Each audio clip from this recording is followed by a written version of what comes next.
Hello, ഇന്നുണ്ടല്ലോ avocado വെച്ചിട്ടൊരു സാധനം ഉണ്ടാക്കാം.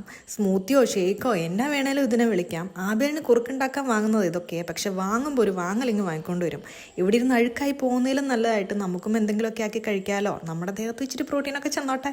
ഞാൻ കുറച്ച് പാല് ഫ്രീസ് ചെയ്യാൻ വെച്ചിട്ടുണ്ടായിരുന്നേ, അതെടുത്തു. ഇനിയിപ്പോൾ ഈ അവക്കാഡോൻ്റെ അവസ്ഥ എന്താണെന്ന് നോക്കട്ടെ. കുഴപ്പമില്ല, നല്ലതായിരുന്നേ. എപ്പം വാങ്ങുമ്പോഴും ഇങ്ങനെ മെനയുള്ള സാധനം കിട്ടാറില്ല കേട്ടോ. ഇതിപ്പോൾ എന്തോ ഭാഗ്യത്തിനാണ്. ഇനിയിപ്പോൾ ഇതിൻ്റെ തന്നെ ഇടാൻ പറ്റുന്നേ തീരാനായ കുറച്ച് ബൂസ്റ്റ് ഉണ്ടായിരുന്നേ, അതിടാം. പിന്നെ കുറച്ച് പഞ്ചസാര ആവശ്യത്തിന് എടുത്തിട്ട് നമുക്ക് നന്നായിട്ടൊന്ന് അടിച്ചെടുക്കാം.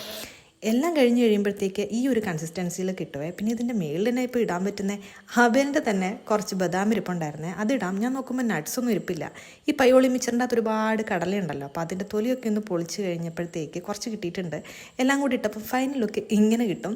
കഴിച്ച് നോക്കി നല്ല ടേസ്റ്റൊക്കെ ഉണ്ട് കേട്ടോ. ഇനി നമുക്കിത് തിണ്ണെ പോയിരുന്ന് കഴിക്കാം. അപാര ടേസ്റ്റ് ഒന്നും ഇതിനെ പറയാൻ പറ്റത്തില്ലേ, പക്ഷെ നല്ല ഹെൽത്തിയാണ്. പിന്നെ അവക്കാഡോൻ്റെ ടേസ്റ്റ് ഇല്ലായ്മയൊന്നും ഇല്ലാതായി കിട്ടും. അപ്പം നിങ്ങളൊന്ന് ട്രൈ ചെയ്ത് നോക്കാം കേട്ടോ.